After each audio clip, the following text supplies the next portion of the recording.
regarding order followers, I still hear so much, and again, this is a good lead into what I want to talk about today, because I want to get into self-defense and gun control, and I want to get into the situation happening with the militia at the Mahler Wildlife Refuge and that whole situation.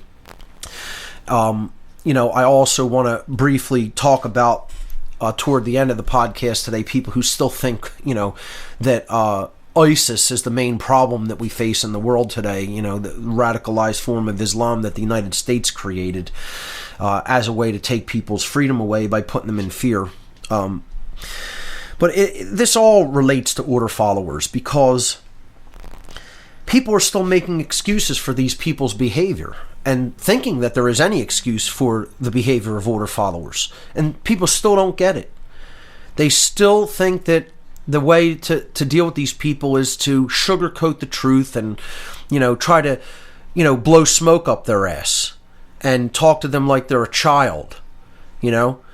It's like, we're not going to get out of this mess that we've created for ourselves until we start being honest with people who are doing things that are completely immoral, and telling them that it's not okay, and telling them that they need to stop doing it regardless of what that means for them.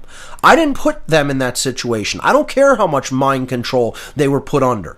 Okay? I was put under a lot of mind control too, and I still didn't go and do that job and become an order follower and somebody who oppresses somebody else's rights. Yeah, I got involved with a dark cult until I found out that it was a dark cult and how they were scheming to put people in permanent slavery, and then said no to it.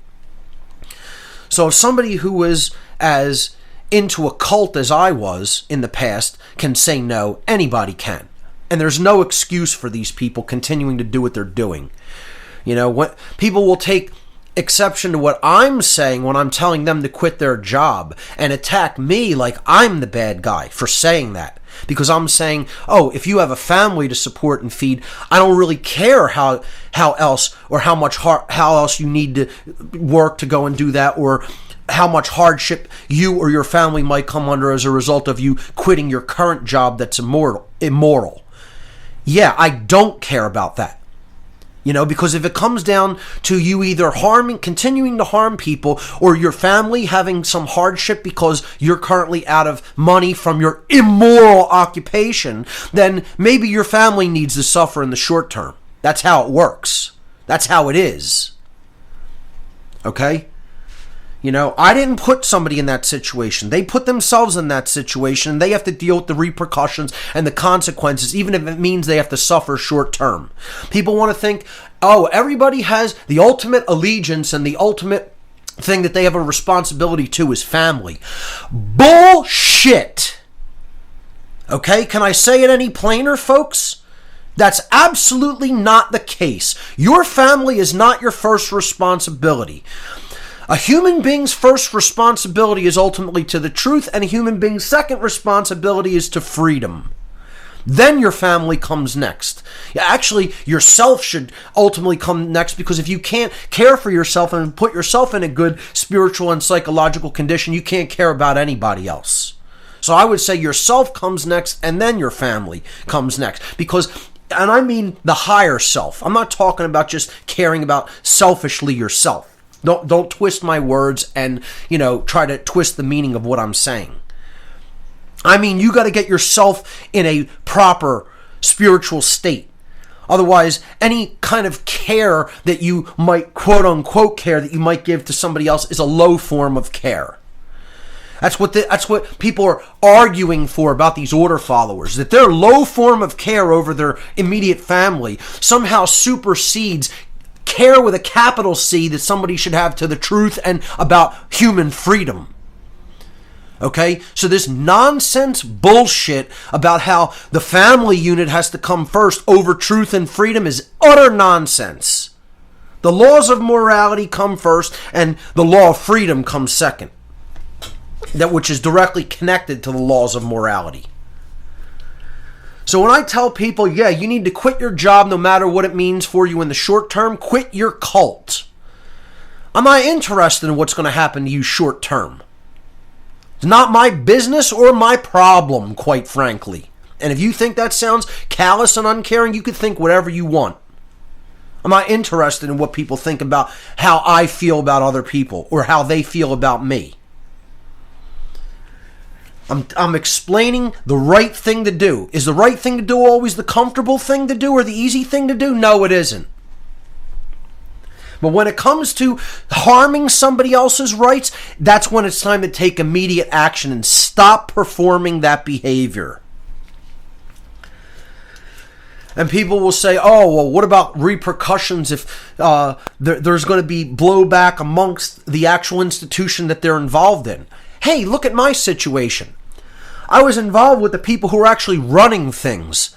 You think they don't have resources and the ability to do whatever they want harmful to another person? And I still said no to them and left. They consider what I understood about their operation insignificant and didn't want to come after me because I don't know, quote, where the bodies are buried, about specific crimes that might be high-level crimes. That's when they really physically go after somebody. When somebody just understands their ideology and what they're doing ideologically in the world to put people into a trance, into thrall, so that they can continue to feed the machine of slavery that these people have built, they don't really care about that because they know they have 99.9% of people's minds. But you know what? If their order followers, if their robot order followers started quitting their jobs in mass droves, those people would be in trouble. Because they couldn't punch their way out of a wet paper bag. They're not going to physically control people. They have to control the minds of dumb, idiot Neanderthal men to get them to do their bidding for them violently. And they got to control the minds of dumb, idiot Neanderthal women. And you know what? I shouldn't be insulting our Neanderthal brothers because they were probably much more intelligent than modern human beings are. Okay? Bad choice of words. All right? These dumb, idiot, moron women who then support the behaviors of these dumb, idiot, moron men who go and give their free will choice and their behaviors over to psychopathic lunatics because they're secondary psychopaths. But oh, hey, that brings in a paycheck and that creates our quote-unquote perceived level of security. So let's support all the men. That's most women's attitude. Let's support men for doing this. Let's not make excuses. They're providing for our comfort and the comfort of our children. I mean, please, you're immoral trash. The people like that are immoral trash. So I'll be getting into some of these issues regarding order followers and the absolute bullshit excuses that people continue to make for them because they're soft, weak-minded idiots. And they don't want to hear the truth about that. They certainly don't want to hear it spoken plainly to their face like that. But like I said, if it's about an issue that is affecting people's rights and freedom, and that's what order followers are doing every day, it needs to be spoken plainly to their face just like that. And if nobody else will do it, I'll do it.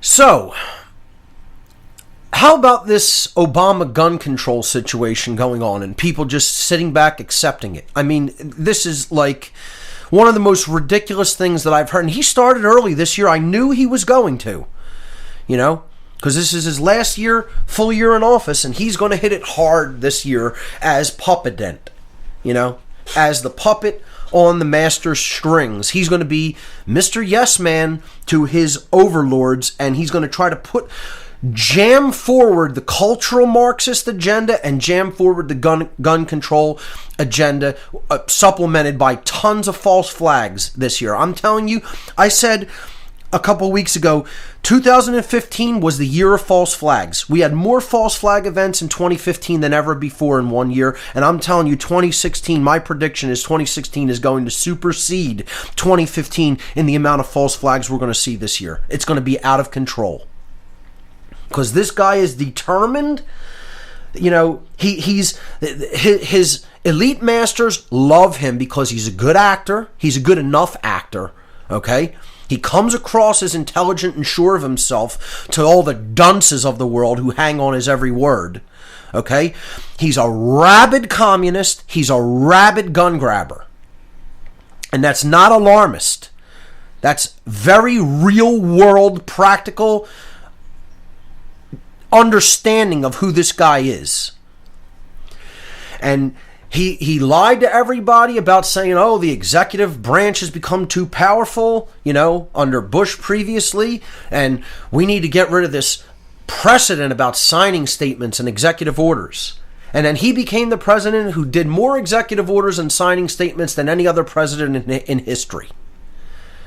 And now the new thing he, as our king, is going to implement is all executive orders regarding guns.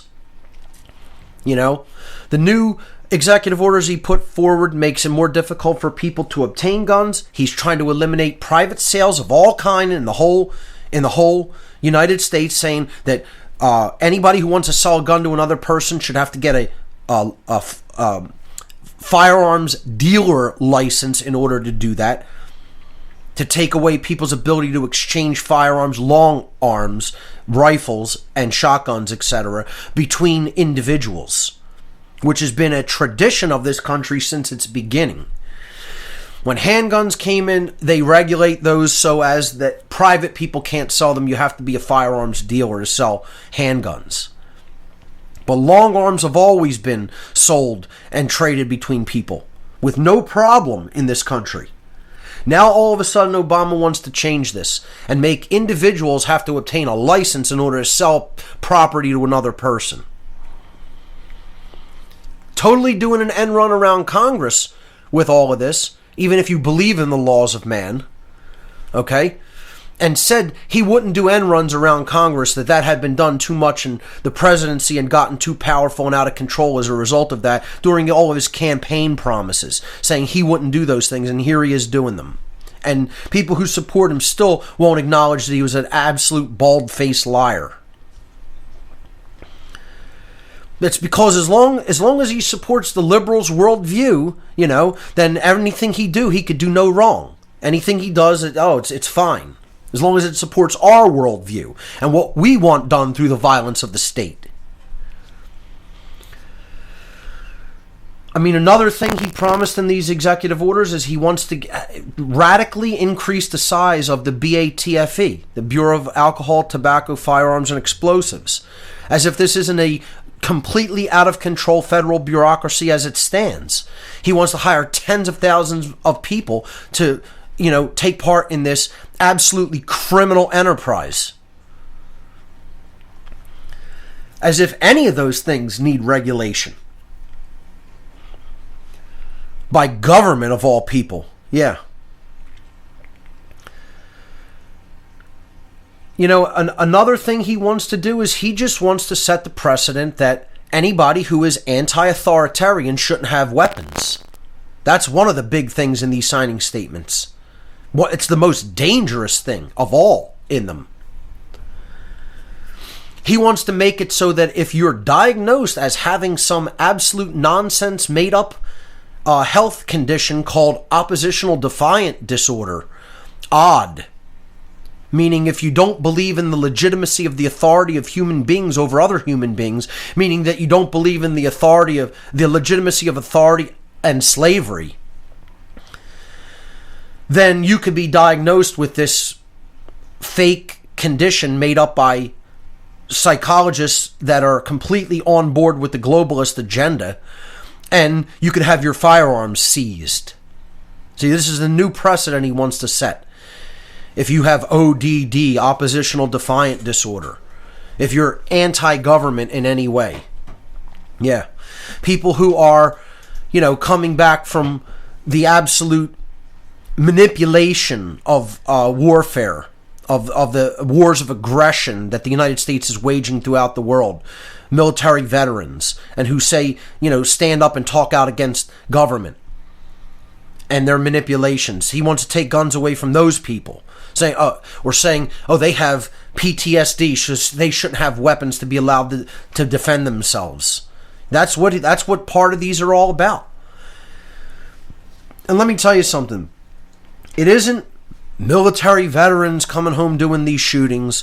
It isn't people with oppositional defiant disorder. It's people on psychotropic drugs. It's people on SSRIs and SNRIs. People on antipsychotic drugs.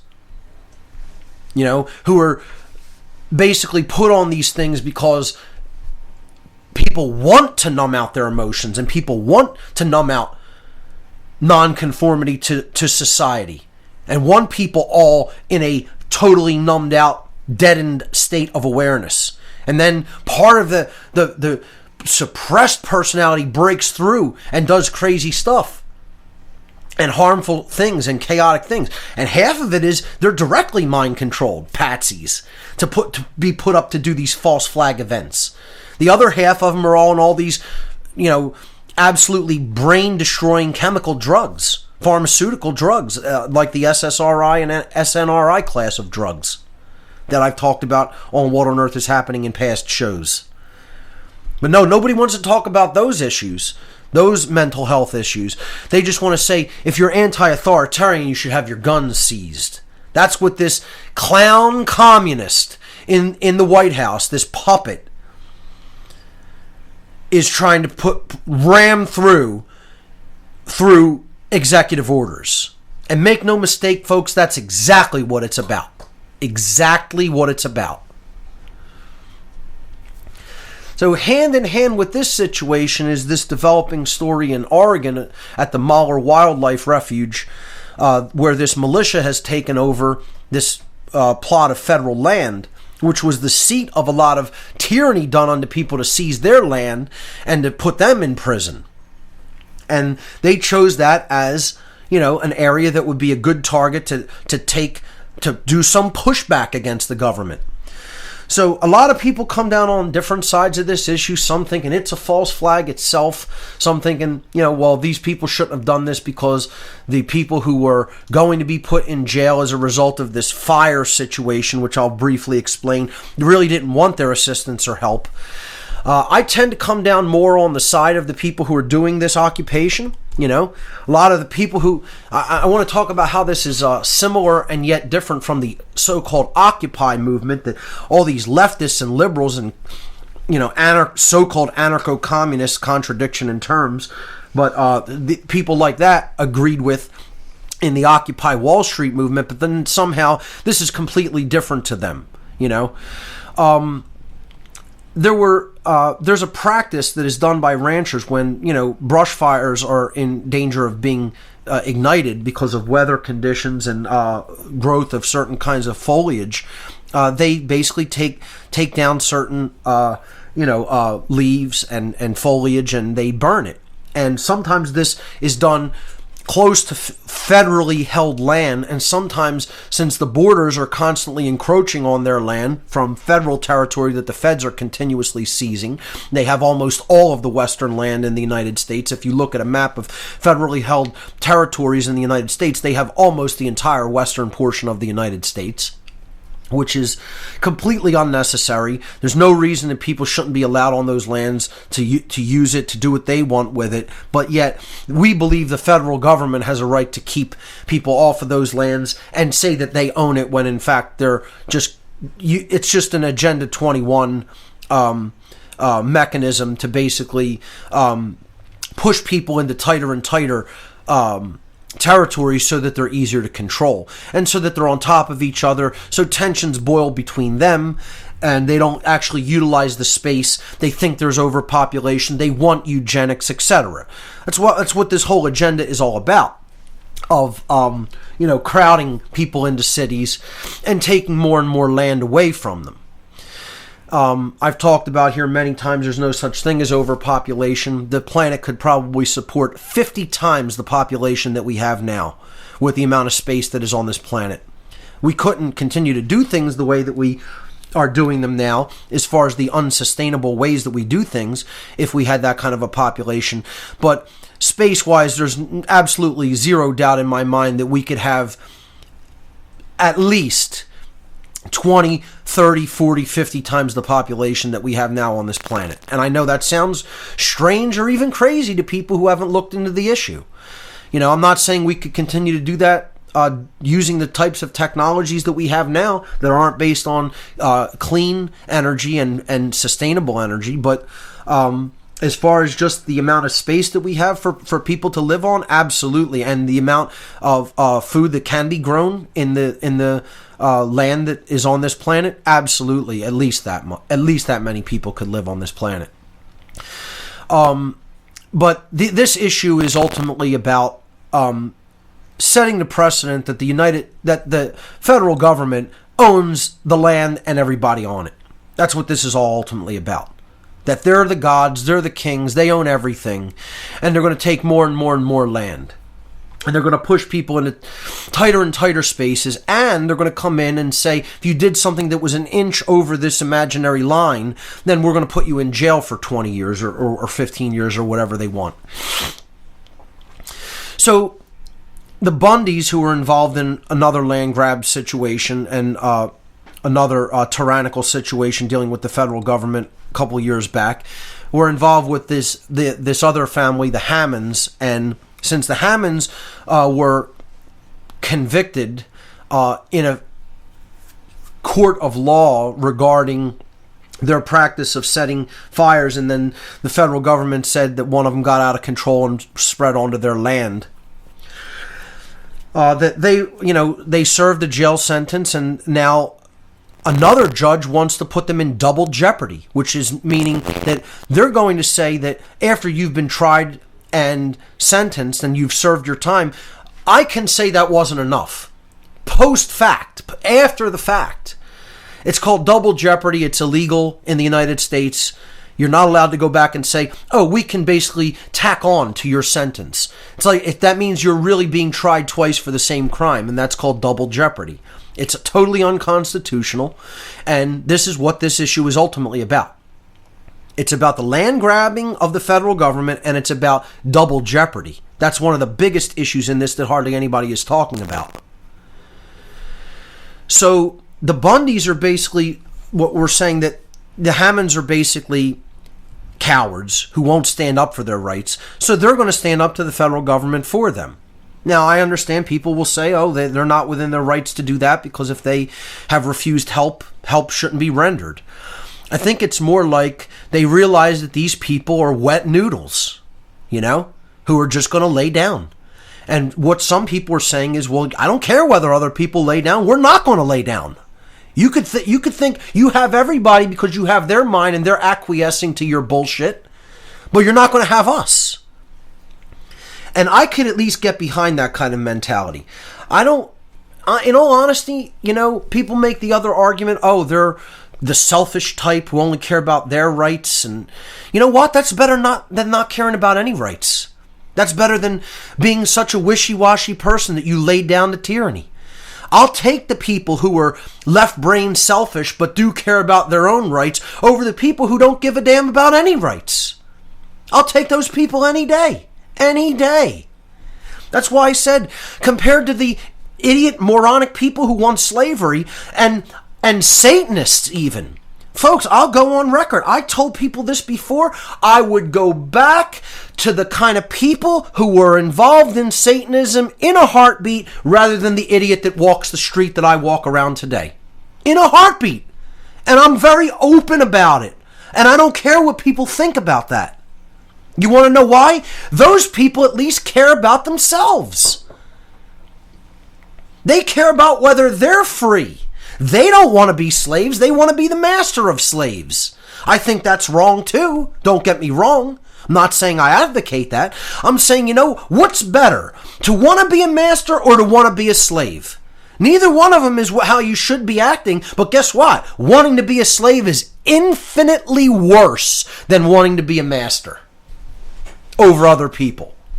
As bad as wanting to control somebody else is, wanting to accept and lay down to control because you so don't care about yourself or anybody else is even infinitely worse than wanting control over other people.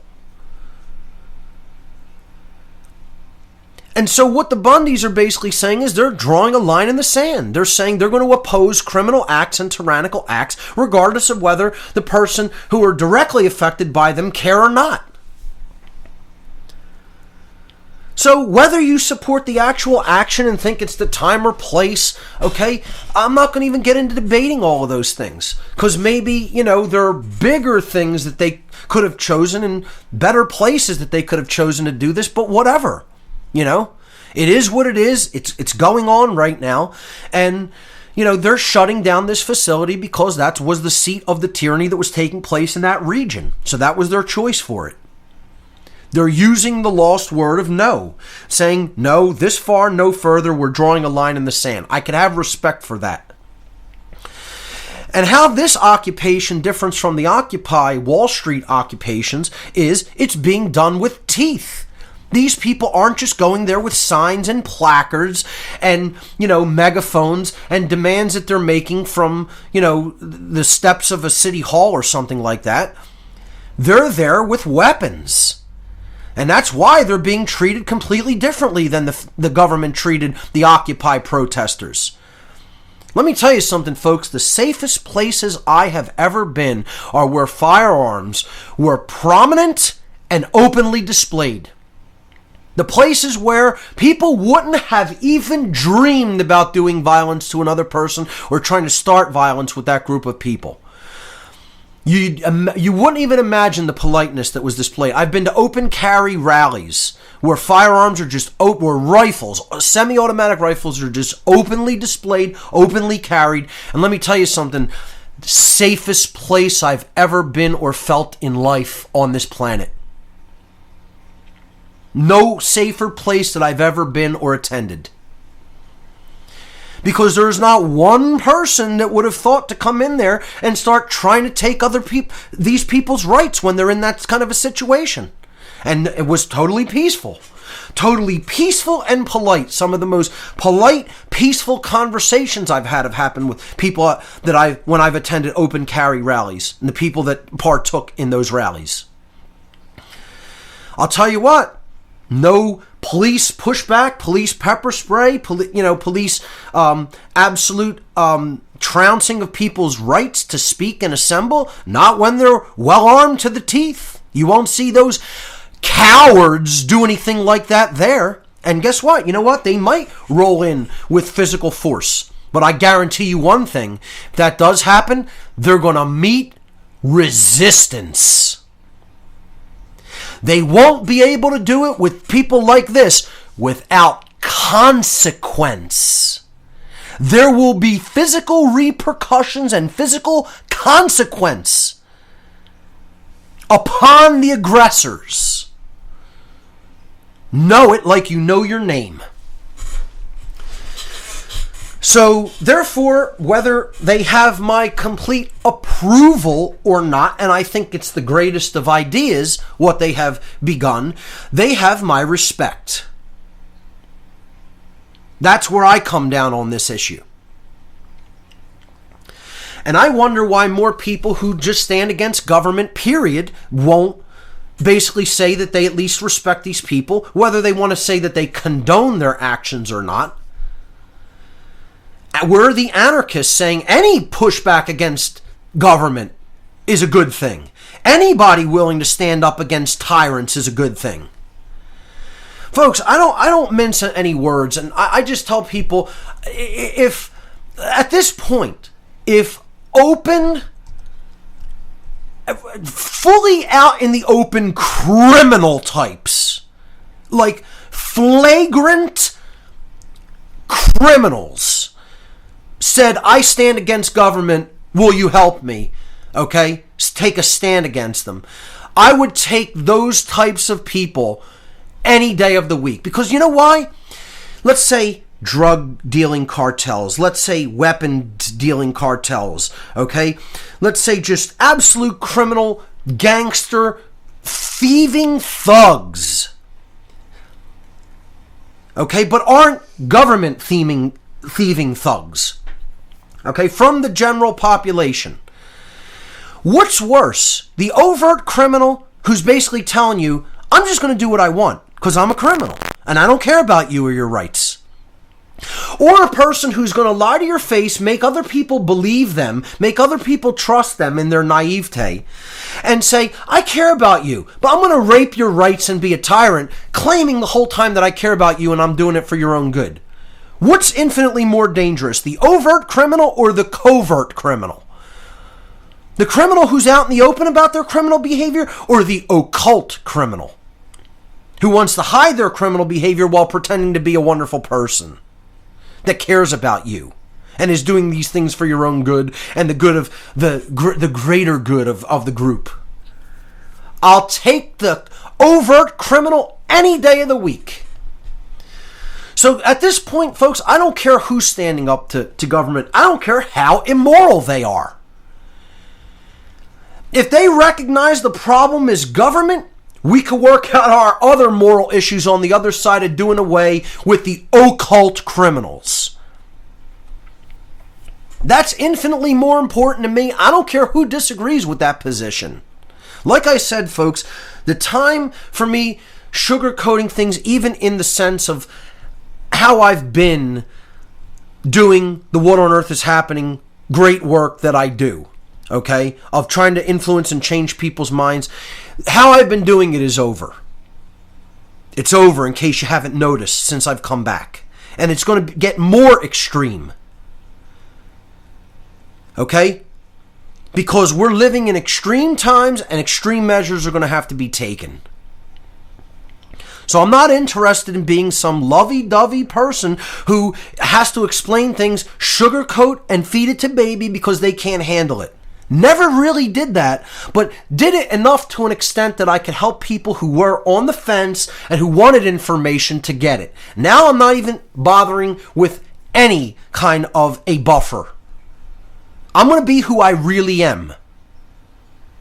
And I'm going to lay it out how I would lay it out to a friend that I talk to in front of me. Because time is short. And if you don't realize that, you're not paying attention. And this is part of this whole thing of getting prepared, which future shows are going to be on. I might try to bring back Fernando Salguero, who I did a show on water purification way back because I consider him a preparedness expert. I'll see if I can get him to come back in a future show. I intend on bringing my own personal martial arts instructor on the show to talk about self-defense, bodily self-defense without weapons. If that individual agrees to come on the show. I want to talk about preparedness that I do and what I think other people should be doing. And again, I said, not all my eggs are in that basket. I'm still trying to change people's minds. Otherwise, I wouldn't be doing seminars. Otherwise I wouldn't be speaking at conferences. But you know what? Some more of my eggs are going into that basket. If you take my meaning. And you know what? If anybody else out there listening thinks this is a joke, this is a whole big part of this. People who think this is a joke. People still laughing and making jokes. All the memes out there making jokes about this whole thing. About, these people are short on snacks or whatever because they need food there just to keep an occupation going. They're not laughing when the occupiers wanted food camps set up for them, because they were sitting out there with no food. And in many cases, no sanitation, but that's okay. But these people who are saying we're going to need donations and food supplies, somehow that's different. Let me tell you what the only difference is, folks. The occupiers did it with no teeth, no fangs, no venom. And they wonder why they got completely shut down so quick. These people are doing it at least the right way. And now another militia from Idaho has arrived and they're setting up a defense perimeter, which I actually think is a good idea. It's going to be a lot harder for the feds to wage another Waco in this situation. You know what? We got to start thinking about tactics like this, I'm not telling anybody going out and do something like that, but it's already done, and then people got to start thinking about how defense is going to be created for this. So I think that's what should be done really at all protests, quite frankly. You want to know my actual take on protesting? I think all protesting should be done with a militia. A militia should surround the protest. and say, we are here to ensure that these people's rights of assembly and speech will not be aggressed upon. And if you try it, then we will defend them. And you understand what that means. Now, if that was done when government agents want to come in and shut down protests, you'd see a lot less protests shut down, folks. A lot less.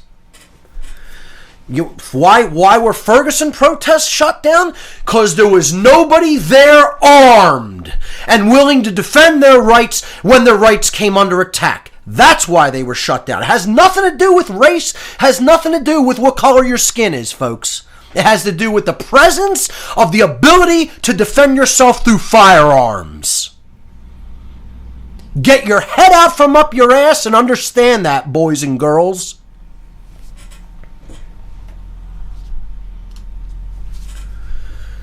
People think it's all a joke. They're still laughing about this stuff.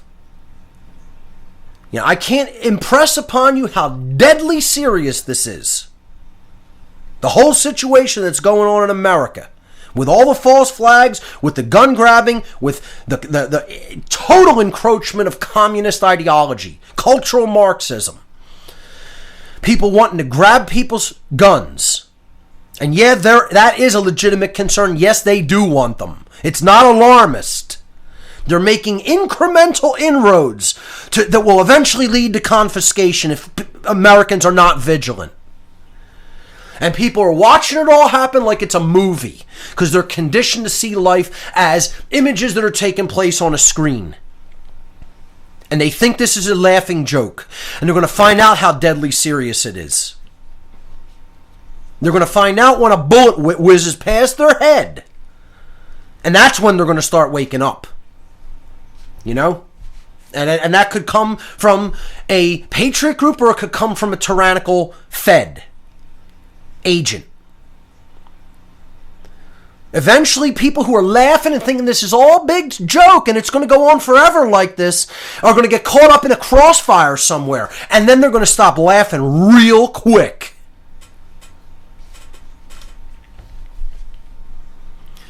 People have to understand what kind of preparedness is going to have to happen. Not only, physically, but psychologically. Understand, if war is coming to this country, folks, it ain't like you see it in Hollywood films. It doesn't look like that a bit. Not even a little bit. They better realize real fast in what kind of physical condition they're going to have to be. Because, like I said in past weeks, there's a lot of keyboard commandos out there that think they're going to hop up off the keyboard and they're going to be in shape to wage battle physically. You're going to get taken out in seconds is what's going to happen. They're unprepared people. And most of them are just these egghead types that think this is all just about, putting ideas forward. It's largely about that. Hey, that's what all of my work has been about. But you know what? While I've been doing that, I've been getting ready physically in the event that the great work is a failure. Because once the great work is recognized as a failure, if you have to have a physical revolution, then so be it. It has to be done that way. Is that long-term failure of the ultimate goal to get it done in consciousness? Yes, it is. But in the short term, sometimes those drastic measures need to be taken so you can live to fight another day. Ideologically. Because if you're not alive physically, you ain't going to be able to wage an ideological war. But most people are unprepared cowards who wouldn't rebel for anything physically. There's nothing they would actually physically fight for. Especially these egghead types. Look, folks, I've been described as somewhat left-brained. Okay? I think in a logical, progressive manner. There's nothing wrong with that. There's nothing wrong with a scientifically oriented mind. That needs to be a large part of who we are. But then you need the creative, you need the imaginative side of the personality. You need the nurturing side of the personality. You need the side of the personality that's capable of getting angry, that's capable of displaying intense emotions. Intense emotions drive forward right behavior if they're aligned for the right reason, which is for justice. Seeing injustice should create anger in people. These egghead types, I wonder whether they're even human sometimes, because they can't get angry. I talked about this on the show I did with Alex on Authentic News Media. There are people who I have seen in my personal life who are incapable of anger. I've never seen them display the emotion of anger. I mean, his name was brought up the other day, somebody like Deepak Chopra. This is a guy I learned a lot from about, the spiritual side of things in the past. And he's made the statement, he never gets angry. Really, you never get angry. Well, you're not a human being then. There's something seriously, absolutely wrong with you. I'm not telling people they should get angry and be angry all the time. But if you are incapable of getting angry, there is a human aspect to the psyche that is missing from you. You are an incomplete being that is actually broken. And that means you're too far in the right brain imbalance and you don't understand what the sacred feminine dynamic is. It has nothing to do with femininity or being female. I have the sacred feminine dynamic because what that dynamic is about is caring enough for truth and freedom that you can get angry and use the sacred masculine principle to defend your life, your rights, and your freedom. So people out there who want to say, I'm too left brain, or I'm saying that the masculine dynamic is more important than the feminine, you haven't been listening to a goddamn word I've been saying. And you want to twist it. You want to get it all twisted up. Largely because you're too right-brained and there's nothing you'd stand up for. People who are too left-brained also won't stand up for anything because they're little cowards who have only ever used their mind and think that there's no role for the usage of the physical body. You have the spiritual types who think the body isn't important. You have the egghead types who think the body isn't important. That's why half of these people look the way that they do. They look like they blow over in a strong wind. There's no strength to them. There's no substance to them. They just look like the kind of person that would just let themselves be walked all over and would never say no. And you know what? People like that are infinitely more dangerous than even people who want control over others. And you heard it. I said it openly here, and I don't care what people think of it. They're more dangerous because they're the kind of people who will overly intellectualize or overly spiritualize everything, and there's no balance. They're not really in the world. They're in their head. Like I said in my Streetwise Spirituality seminar, you got to be in the world but not be of it. It's feet on the ground spirituality. It's spirit in the flesh. And this is what these people want to ignore. Because ultimately they're cowards. This is all it comes down to, folks. It all ultimately comes down to nobody would take a physical stand to protect their life, rights, and freedom and property. Because they're chicken shit cowards. And people better start realizing you're going to have to power your way through whatever fear you're feeling. And I'm not telling people don't feel fear. There's plenty of things that legitimate fear should be felt about. People think these people are invincible. That's another thing I want to touch on. How so not invincible they are. And I'm talking about in a physical manner, they're not invincible, let alone invincible mentally / psychologically. But the fear that people are feeling has to be worked through. It has to be gone through. The way out of it is through it, not running away from it. As I've said, courage is not the absence of fear. It is right action in spite of any fears that may be present. You're going to say, yeah, I feel that fear, and in spite of it being there, I'm still going to do the right thing. And that's what these cowards who won't quit their jobs are all about. Oh, I'm in fear because I don't know how I'll make this much money. I'm in fear because I don't know what will happen to my family. I'm in fear because I don't know what my peers will think of me for just upping and quitting. Well, you know what? You're a coward little boy. If you feel all those fears and you let them own you instead of you owning them. And this is exactly what all the rampant right-brain spiritual types are all about, letting fears own them, not wanting to say anything about the negative, not wanting to speak out, not wanting to say anything against tyranny. You know, it's all just working upon the self and being as super spiritual as I can. And then all the egghead types who are just all over analytical and over intellectual, they'll talk about ideology and philosophy ad infinitum, but when it comes time to taking real world action, I want no part of it. And ultimately, both of those kind of people are trash because they won't stand up physically for what's right. They'll talk about it endlessly, but they'll never do anything.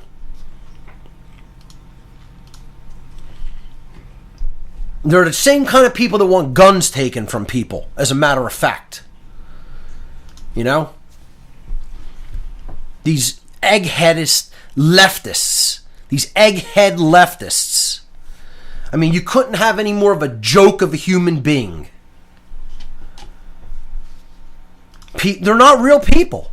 They're wishy-washy, milquetoast little children who never emotionally grew up. They don't have real emotions. They're constantly living in their head. And then they'll hear somebody like me and say, I have outbursts. Well, a world that is run by coercion, violence, tyranny, enslavement, we shouldn't have any outbursts about that. It's not the time to get angry. Yeah, we should just think it's a joke. We should make some witty jokes about it like our egghead leftist friends would do. You're a bunch of clowns, is what you are. And you're going to find out how clowned you are. You're going to find out just how clowned up and clowned out you are. And like I said, you'll wake up to it when bullets start flying past your head or hitting them. Then you'll wake up to it. Quick. It'll be a Satori awakening, both for the leftist eggheads and for the right-brain spiritualists. You'll have a instant Satori awakening. Trust me. Nothing will do it quite that well as being thrust into a situation where a physical confrontation is happening around you that you thought was a big joke was never coming. Civil war is coming in this country, folks. It may not be this week or next month or even next year, but it's coming. At the rate human consciousness is plummeting, trust me, it's coming. Because I walk outside, I don't see things improving. I don't know where all these people in the so-called spiritual movement think that the world is waking up, or in the freedom movement think the world is waking up. I go outside and I see nothing but dumb, ignorant, soft hipsters who think they're cool and who think they know something, and they know absolute shit is what they know. They barely know their name. They know what the television tells them because they're all TV watchers. They think everything's a joke. They think nothing's serious. They want government to be mommy and daddy and protect them and care for them from cradle to grave because they're soft, ignorant, weak-minded people who don't want any personal responsibility. And that's what human vermin is. Okay? And that's all I see around me. I walk outside, folks. I don't see hardly one person who cares about a real issue or will even discuss a real issue. And you know what they are? They're people who think nothing physically bad or dangerous can ever happen to them. They actually believe that.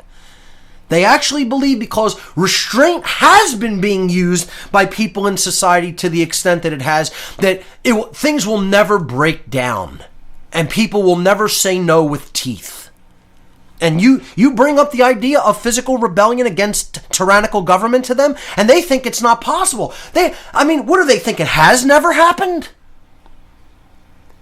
First of all, it's already happened in this land. And the seat of that rebellion was right here in the city where I live. And I don't think that's an accident. I think I came back here willfully because of what happened in this city and the kind of men who were here present in this city. And I'll tell you what, I feel their spirits when I walk on the streets where they walked. And it's tangible and palpable. They're still here with us. Make no mistake about it. We are not going to go quietly into the night. All these people, they think nothing physical, or dangerous can ever happen to me. They think they're so protected, and they think the state is their friend, and they think it's going to protect me forever. Because they want no personal responsibility for their own self-defense. That's what a chicken shit coward thinks. I want somebody else to defend me, should it ever become necessary. I'll just call the police. And then they'll say, when something bad happens to you and the police aren't around, that's when you'll change your attitude. No, little boy, no, little girl, I don't want any help from anybody. Like I said, I'll arm myself and I'll take my chances, and if it means my death, then so be it. No, I'm not going to be calling for help. I'll call for help from other private individuals who understand real freedom and real responsibility. That's who I'll call for some help for. Not from somebody who worships the state, not from somebody who thinks they're doing the right thing while simultaneously they're raping people's freedom, who are under the illusion that they're the good guys. I don't want help from people like that. Don't need it. Again, I'm not above accepting help from people, but I'll accept it from the right people who do have their heads on straight and whose heads are not up their ass and who do know what's going on and who do really know the difference between right and wrong. Those people can help me, and I'll help them. I'll have their back just as they'll have mine, because we're brothers and sisters in freedom and in right. But people who don't understand that, we don't want your help or need it. Okay? So don't tell me who I'll beg for help from. You don't know me.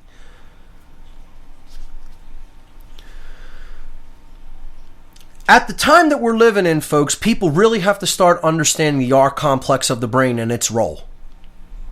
Okay? I know people will say somehow this is going to go against what I've already talked about the higher brain, the importance of the higher brain's functions. No, it doesn't go against it at all. I never told you that one part of the brain needed to somehow be trashed or not used. Go back and listen to that material again. I'm explaining how all of it's important. The emotional part, the part that governs self-defense, and the part that governs higher order thinking. It's all important. That's what makes a human being a complete human being.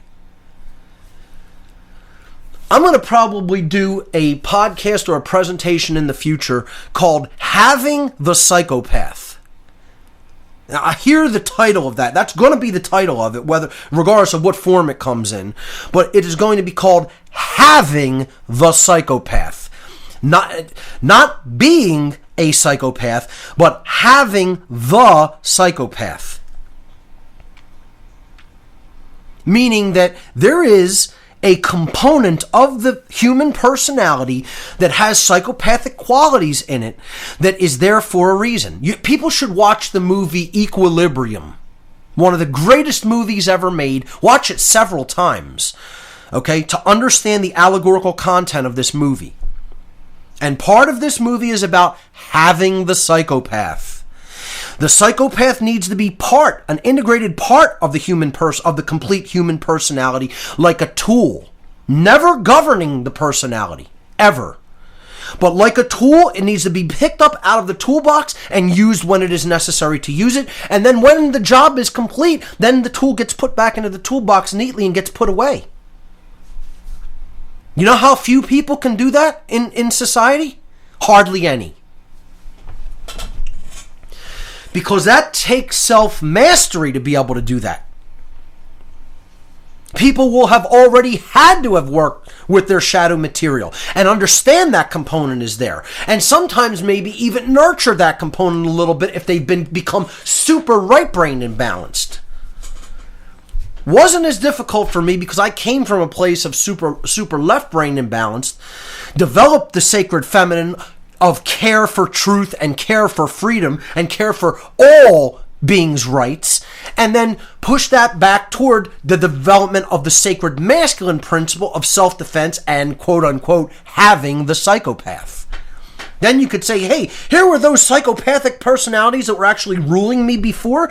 Now, I've still maintained the actual possession of those, but I rule them now and they're in the toolbox for when I need them. That's the role of the R complex of the brain. That's the role of the psychopathic aspect of the human personality. Everybody should have that vicious animal there. That's why we have a reptilian component to the human consciousness. The snake. Why do you think the symbols of the American Revolution were rattlesnakes? You think that's an accident? I mean, the people who made those symbols, who put them on the original flags of this country, did it for a reason. The people who fought against their oppressors, the tyrants that came over here and tried to put us under the rule of an absolute psychopathic boy king, they needed to be fought with absolute viciousness. They needed to be fought like a rattlesnake attacking its attacker. The psychopathic aspect of the personality through the R complex needs to come out at certain times. It's not there accidentally. It's there for a reason. It's part of the survival complex of the brain. And you know what? The times are coming when that's going to have to be taken out of the toolbox and put into usage. And unfortunately, there's so many people out there that don't even have that in their toolbox. And that's sad. It's not a good thing. It's a bad thing that they don't have it. Once again, never ever am I advocating, nor ever have advocated, that part of the personality rule the being. You can't allow that to set up shop and say, I own this place. That's what all of these controllers have done. That have the masculine aspect of the personality completely run away from them. And then therefore they want to control other people. I'm not interested in controlling anybody. The game of control needs to be put away and laid down forever. And people need to understand you shouldn't be trying to control anybody else or wanting to be controlled and accepting control from anybody. Folks, if you aren't making preparations physically to defend yourself and your loved ones and your rights, most of all your rights and freedom, you're mentally ill. I said this on the Authentic News Media interview, which is in my news section right now. And I want to reiterate this emphatically. It is a clear-cut sign of true mental illness if right now you are even remotely semi-aware of the situations that are taking place on this planet, and you are not making any kind of taking any preparatory actions regarding your own defense. You are mentally ill. And I want to say this even more emphatically, okay? I don't care how poor you are. Does not matter how much you think you're in a hurting financial situation. If you need to literally starve yourself and live off your body fat, if you need to eat substandard food for a short amount of time, I'm not telling you to do it to a point where you're going to die, okay? That would be counterproductive because then you're not going to be able to defend anything. But if you need to make cutbacks in food, in the amount of food that you eat, in the quality of food that you eat, I'm trying to explain to you that it is going to be so important for you to have the physical means of resistance and defense that if you need to sell furniture in your house, do it. If you need to move to a place that's less expensive, do it. If you need to move out of a place that prohibits the procurement of certain kind of arms, do it. Because you know what? When the time comes and you're unprepared, you're going to be caught with your panties down around your ankles. And you know what you're going to say? Oh shit, why didn't I get ready when I had the chance? That's what you're going to be saying. Unless you're the kind that just wants to go quietly into the night, you know? And you know what, folks? I had that attitude before. This is a totally screwed up planet. The people are all screwed up. They don't really care, you know. And if it all comes down and it goes to pot, so to speak, and shit and fan collide, then whatever happens, happens. And if I get killed in it, I get killed. I no longer think that way, folks. That is no longer, I thought that way once years ago. I no longer think that way. And you know why? I'm too important, and I recognize that I'm too important. If I have something significant to contribute and teach to human society, I want to survive to be able to teach it to whoever's going to be left. So I intend to come out the other side of Armageddon. And notice I don't use the word apocalypse. The apocalypse already happened and is over and done with, folks. You know, surprise! Apocalypse means the great revealing. That which has been hidden is now revealed. Well, already done. Done that. Next was the truth that was previously hidden accepted and acted upon? And if it was, then you know what happens? Ascension. Transformation, transmutation, and ascension. And if the answer is no, it was rejected and the people don't give a damn about truth, well then you know what follows apocalypse? Armageddon. And that's the place that we're rapidly approaching. And I know people who understand what I'm saying will agree with that statement, and they won't take it as alarmist thinking it's all a joke, it's all a movie that's playing. You know what the hour of the time is.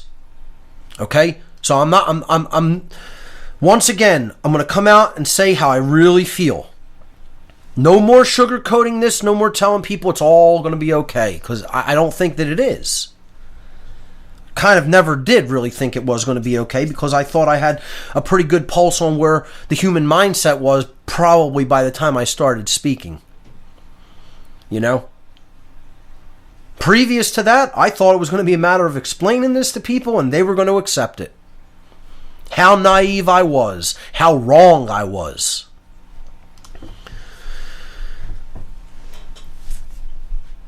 Couple more things before I end the podcast for today. And they're all connected. This cop shooting in Philadelphia that just happened by this guy dressed like, you know, an Islamic imam and, you know, with this white robe, you know, saying he did the shooting of this cop in the name of Islam. First of all, for people who haven't seen it, you could just go in to YouTube and say, Philadelphia cop shot in the name of Islam. It'll come up. But the video itself is very suspect to me. I'm not immediately claiming that this is a false flag event. I don't know that for certain, but it smells fishy. Let's put it that way. I own handguns that are in the 9mm and 45 calibers, and I'm telling you, if someone was shot multiple times with a 9mm handgun, the amount of blood that would be produced would be ridiculous. All right? And there's absolutely not a drop of blood. His adrenaline pumping, heart pumping, you know, he gets out of his car to give chase to this guy after he's been shot 3 times, and not a drop of blood. You know? I mean, that does not, and people will say, oh, wounds happen in different ways, and, you know, look, folks, somebody shoots you 3 times in the arm with a 9mm pistol at point blank range practically, you think you're going to get out of a car immediately, start giving chase, and there's not going to be a drop of blood spilled on the ground. I mean, to me, that's suspect. You know, people will, of course, you know, come down on both sides of it, and there'll be debunking of all kinds, but I'm just saying it just looked contrived and set up to me. Like the cameras were just right there in a perfect angle and high def video captured. And, it just seemed like it was like, okay, action. To me, that's what it looked like. People will, say different things about it, and they're entitled to their opinion. But ultimately, what I think this is just going to do is make cops more radicalized, get them up in arms about, we have to watch out for these radical Islamicists that are all here all around us. And, they're going to be much more willing to immediately go to violence against the regular citizen. And that's what the whole ISIS, quote unquote, ISIS thing is about. ISIS, ISIL, Al-Qaeda, whatever, you want to call the whole result of Operation Cyclone, which I want to get into in a minute. People still think that this radicalized form of Islam is the big problem. And they don't understand how this is just all being used as one huge false flag to take Americans' rights, put them in fear, give them the boogeyman, and then we'll propose the solution. But, incidentally, the solutions all involve violence being done to the ordinary citizen and taking away all their rights. So we'll sanitize society and make you perfectly safe, but, in the meantime, you'll have no rights and you'll be our slaves. And people are still buying into this absolute nonsense about ISIS being the biggest threat to human society.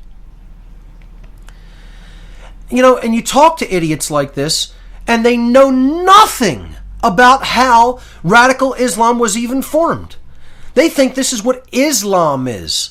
They don't even understand this is a subsect, a small subsect of a radicalized variant of Islam that the United States created.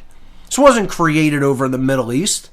I shouldn't say that. It wasn't. It was created in the Middle East, but the brainchild of it and the people all fostering this plan, well, then you need to go to the CIA, you need to go to the Pakistani ISI, you need to go to British military intelligence, you need to go to the think tank institutions like Tavistock Institute, then you'll understand how, this radicalized form of Islam was fomented and actually handed to people who we wanted to do our dirty work for us. And if people don't know what I'm talking about, you need to research Operation Cyclone. It was the biggest intelligence operation ever conducted in the entire world, ever, by the CIA and the US CIA and the Pakistani ISI. Procuring arms from Israel arms merchants and then selling them to the Mujahideen, which were the so-called freedom fighters, the Islamic freedom fighters in Afghanistan that were fighting to hold territory in Afghanistan when the Soviet Union was making incursions and trying to annex parts of Afghanistan in the 1970s so that they could take resources from that area of the world and also essentially extend the Soviet regime to the Persian Gulf Coast. Realizing that would have really been disastrous because communism would have really spread further into that region of the world. A covert faction of the U.S. Senate, led by Senator Charles Wilson, I believe he was from Texas, went into taxpayer funds, covertly channeled it through black budget ops through the CIA and other intelligence agencies, and bought tons and tons of weapons, Soviet weapons, made it look like it was coming from, they were taking them from the Soviet Union, made almost all of the arms came from Israeli arms merchants, covertly funneled those into Afghanistan, and handed them to Islamicists who they felt weren't radicalized enough. We need to give them a religious aspect to fight against our enemy. They're going to be doing the fighting of our enemy, the Soviet Union, for us. But, we need to give them a deeper reason to fight. So let's make it all about their God, and give them a radicalized form of Islam. And you tell this to people that this is all declassified. This was declassified decades ago. Just look it up, Operation Cyclone. Don't take my word for it. Go research it. Not only is it declassified, they made a Hollywood movie about the senator who did all this stuff, who helped it. with the Senate Appropriations Committee. You know? It's called Charlie Wilson's War. It's actually a movie based on the book. The book explains it in great detail.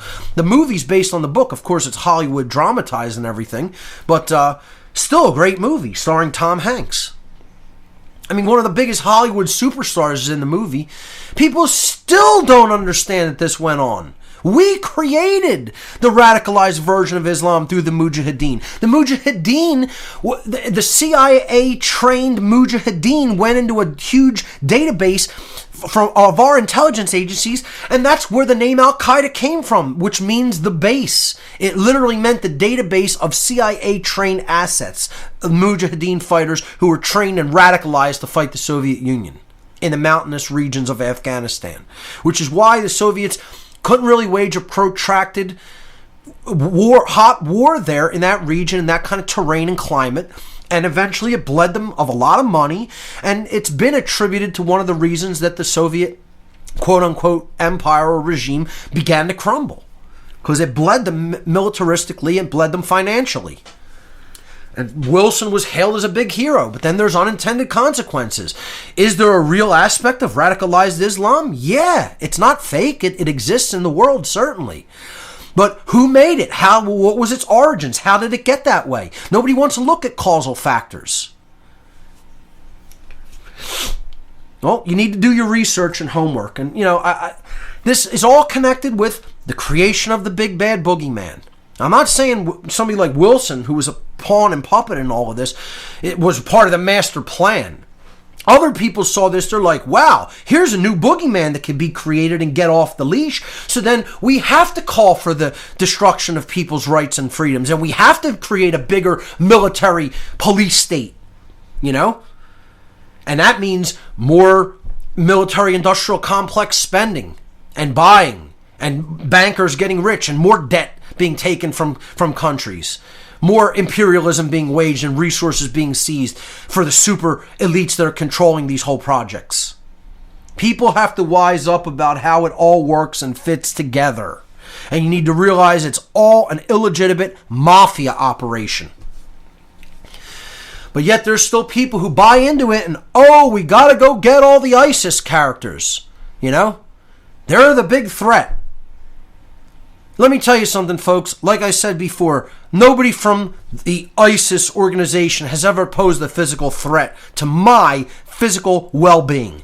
American police, though, pose a gigantic physical threat to not only my well-being, but yours. American military, the dunce order followers that are still in the military, pose a gigantic threat to your freedom, because when they're ordered to fire on American citizens, they'll do it in a heartbeat without thinking about it. Moron little boy order followers in the National Guard. You want to talk about who will fire on American citizens as soon as they're given that command? You think they won't? You're a naive punk child. And you need to start realizing how insidious the acquiescence to authority is in the order following cult. You'll hear a little bit more about that when I go on the Power Hour with Joyce Riley this Friday. Folks, I kind of wanted to make this one, short and sweet, if you will. Maybe a little shorter, maybe not so sweet. But that's really all I have to say. And I think people really have to start taking this much more seriously and realize that the hour is late. I mean, I will continue to teach people until I can't anymore. And at one point, when things go south, then I'll no longer be a teacher. I'll become a warrior at that point. But until then, I'll try to continue to explain what people need to look into in research. Now, part of that is going to be this seminar coming up on the Dark Occult in Philly on February 6th. Part of that is going to be continuing to talk about the order followers. Part of that is going to be exposing the dark occult connections to Nazism and how alive and well Nazism still is in the United States and abroad. And a huge part of it is going to be the brainwashing, the immense, unimaginable brainwashing that females of our species are unfortunately still under. And that is the neo-feminism agenda, which stems directly out of Satanism and communism. And that will be my topic of, and by the way, I don't know if I officially mentioned it. I think I have officially mentioned it, but the full official title of my presentation at Free Your Mind 4 is The Unholy Feminine. Again, this is part of almost like a series that I've been conducting at the Free Your Mind conferences. I did a series of I did a presentation of Free Your Mind 1, which was about the dark occult and how they mock the masculine members of society, the male members of society, who are doing their dirty work for them. Occult mockery of the police and military. In Free Your Mind 2, it was about the destruction of the sacred masculine, the New Age bullshit religion that turns people super right brain and won't allow them to say no and stand up for their rights. And that's destroying the sacred masculine dynamic of standing up physically for yourself when someone else is in the wrong and is exercising coercion and violence to take your rights. Then last year at Free Your Mind 3, I presented the destruction of the sacred feminine, how the order followers of the world are destroying true care about what's right and about other people's rights and freedoms because they just want to be given orders and then act upon them, regardless of whether their behavior is morally right or not. This year, I'm going to talk about the destruction of the true feminine more, but by explaining how specifically females in the society are being turned into an unholy variant of the feminine energy. And therefore, they're supporting the slavery system and the unholy monetary system, the religions of the world that work hand in hand to put people into deeper bondage. And guess what? A lot of people won't like it. Once again, so be it. Not here to be your friend, here to tell the cold, uncomfortable, unfortunate truth. The truth is ugly, but if we look at it and care about it enough to do something to set things right, the world will change for the better. So, move forward in your own research. Move forward in what you can do. Hear the truth, speak the truth, and put it out there for others to understand. Accept it and then put it out there for others. Doesn't matter what people think of you. You will have planted a seed. Life is not about just making friends. If you can make friends along the way, it's a wonderful thing, not knocking it. But ultimately, the first and foremost responsibility is to understand what's really going on and help other people to understand that as well. That's what the great work is all about, folks. So I hope you've enjoyed this edition of What on Earth is Happening. I know it was a kind of, harsh and intense one, but, we really need a fire lit under our rear ends, folks. And I hope I could maybe influence that a little bit with my vitriol and how I'm trying to impress upon people the moral imperative and the seriousness of the times in which we are living. You've been listening to What on Earth is Happening. I'm your host, Mark Passio. Once again, my website, whatonearthishappening.com. Ladies and gentlemen, thanks so much for listening. I'll see you here next week.